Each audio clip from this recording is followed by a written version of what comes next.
ہمارے فیصلہ آباد میں نا مفتی زین العابدین صاحب رحمۃ اللہ علیہ ہوتے تھے. تو میری سب سے پہلی بیعت بھی انہی سے تھی 1998 میں. فرسٹ ایئر میں تھا اس وقت میں، ان سے کی تھی. تو مفتی زین العابدین صاحب رحمۃ اللہ علیہ کے استاد تھے مولانا بدر عالم میرٹھی رحمۃ اللہ علیہ، ترجمان السنہ والے.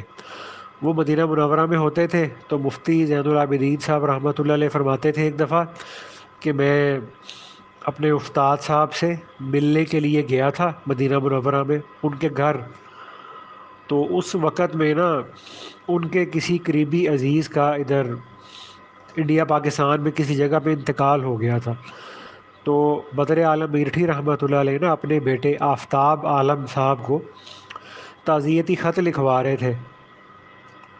تو تعزیتی خط لکھوا رہے تھے تو اس خط میں لکھواتے ہوئے انہوں نے یہ بھی لکھوایا کہ جی انتقال کی خبر پہنچی، بہت زیادہ صدمہ ہوا. تو جب سارا خط لکھوایا تو اپنے بیٹے سے کہا کہ بیٹا اس کو ذرا مجھے پڑھ کے سناؤ. تو اس نے جب یہ پڑھا نا کہ مجھے بہت زیادہ صدمہ ہوا. تو مولانا بدر عالم میرٹھی رحمۃ اللہ علیہ ماشاء اللہ بہت بڑے محدث بھی تھے اور صاحب نسبت اللہ والے بھی تھے.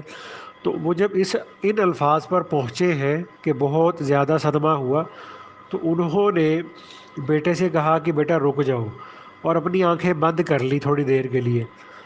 اور تھوڑی دیر کے بعد اپنے بیٹے کو کہا کہ بیٹا جہاں پہ لکھا ہے نا بہت زیادہ صدمہ ہوا، تو اس جگہ سے الفاظ بہت زیادہ یہ کاٹ دو اور صرف یہ لکھا رہنے دو کہ انتقال کی خبر ملی، صدمہ ہوا.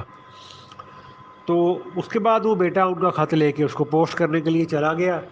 تو مفتی زین العابدین صاحب رحمۃ اللہ علیہ کہنے لگے کہ میں نے اپنے استاد صاحب سے پوچھا کہ حضرت یہ کیا وجہ تھی کہ پہلے آپ نے لکھوایا بہت زیادہ صدمہ ہوا، بعد میں آپ نے اس بہت زیادہ کو کٹوا دیا اور صرف صدمہ لکھا رہنے دیا. تو مولانا بدر عالم میرٹھی رحمۃ اللہ علیہ فرماتے تھے کہ میں نے جب یہ الفاظ لکھوائے تھے نا بہت زیادہ صدمہ ہوا، تو اس وقت میں نے جھانک کر اپنے دل کے اندر دیکھا. تو مجھے اپنے دل کے اندر یہ معلوم ہوا کہ مجھے اپنے ان عزیز کے انتقال کی خبر سن کر صدمہ تو ہوا مگر بہت زیادہ صدمہ نہیں ہوا. تو یہ بات ایک دفعہ ہمارے حضرت جی دامت برکاتہم نے مجھے سنائی تھی، ادھر ہاسٹل کی مسجد میں بیٹھے ہوئے تھے. تو مقصد ان کے بات کرنے کا یہ تھا کہ جو سالک ہوتا ہے نا، جو مرید ہوتا ہے، جو اپنی روحانی ظاہری باطنی اصلاح کا طالب ہوتا ہے، اس کو اس طرح کی چھوٹی چھوٹی باتوں میں بھی جھوٹ سے بچنا چاہیے. تو اگر وہ اسی طرح سے لکھوا کے بھیج دیتے کہ جی بہت زیادہ صدمہ ہوا، جبکہ صدمہ تو ہوا تھا لیکن بہت زیادہ نہیں ہوا تھا، تو یہ بھی تو ایک اعتبار سے جھوٹ ہو جاتا. تو اس لیے جو مرید ہوتا ہے، سالک ہوتا ہے نا، اس کو بہت زیادہ اس چیز کا نا اہتمام کرنا چاہیے کہ بھئی جانے کے اندر شعوری طور پر لاشعوری طور پر کہیں ہماری زبان سے کوئی جھوٹ نہ نکل جائے. کہ جو جھوٹ کی نحوست اتنی زیادہ ہوتی ہے کہ اللہ کے نبی صلی اللہ علیہ وآلہ وسلم نے جھوٹ کو منافق کی نشانیوں میں سے بیان فرمایا ہے. تو اس لیے آپ بھی نا اس کا ذرا اہتمام رکھیں کہ اپنی 24 گھنٹے کی جو زندگی ہے نا اس کے اندر جھوٹ سے بچنے کا اہتمام ہو کہ مذاق میں بھی جھوٹ نہ نکلے، جانے انجانے میں شعوری لاشعوری طور پر بھی ہماری زبان سے جھوٹ نہ نکلے. تو اسی طرح سے ہمارے سلسلہ کے بزرگ تھے حضرت مرزا مظہر جان جانا رحمۃ اللہ علیہ، وہ فرماتے تھے کہ مجھے میرے شیخ حضرت سید نور محمد بدایونی رحمۃ اللہ علیہ نے ایک دفعہ ملٹھی دی کہ جاؤ اس کو کوٹ کر ذرا باریک کر کے لاؤ.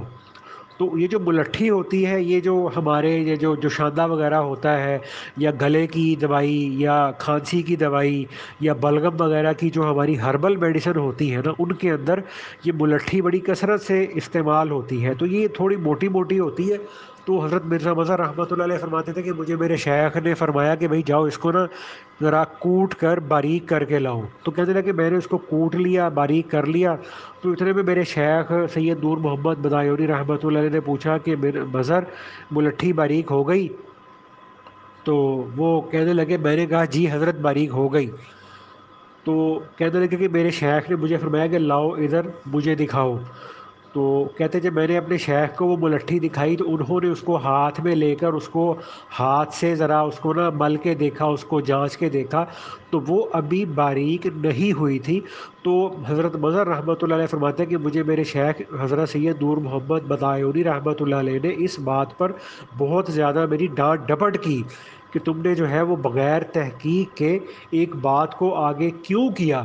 تو ایک تو بغیر تحقیق کے بات آگے نہیں کرنی چاہیے، اور دوسرا یہ تمہاری زبان سے جھوٹ بھی نکل گیا کہ تم نے تو کہا تھا کہ باریک ہو گئی، لیکن اصل میں وہ حقیقی طور پر باریک ابھی نہیں ہوئی تھی، تو اس لیے یہ بھی جھوٹ ہی شمار ہوتا ہے۔ تو ہمارے سلسلہ کے ایک بزرگ تھے، وہ فرمایا کرتے تھے کہ مجھے میرے شیخ نے نا ایک مقام پر جا کر یہ فرمایا، کوئی سبق دیا، اور سبق دے کے ساتھ یہ فرمایا کہ بھئی اب آپ نے اس بات کی کوشش کرنی ہے کہ آپ کی زبان سے کسی بھی وقت میں کسی بھی حال میں جھوٹ نہ نکلے۔ تو وہ جو مرید تھے وہ کہنے لگے کہ میں نے کہا جی ٹھیک ہے انشاءاللہ، بہت اچھے جی، اس کی کوشش کریں گے۔ تو وہ جو مرید تھے نا وہ کہنے لگے کہ مجھے پھر اپنی زبان کو جھوٹ سے کلیتاً پاک کرنے میں کئی سال لگ گئے تھے۔ ٹھیک ہے نا، تو اللہ پاک ہمیں آپ کو اس بات پر عمل کی توفیق عطا فرمائے۔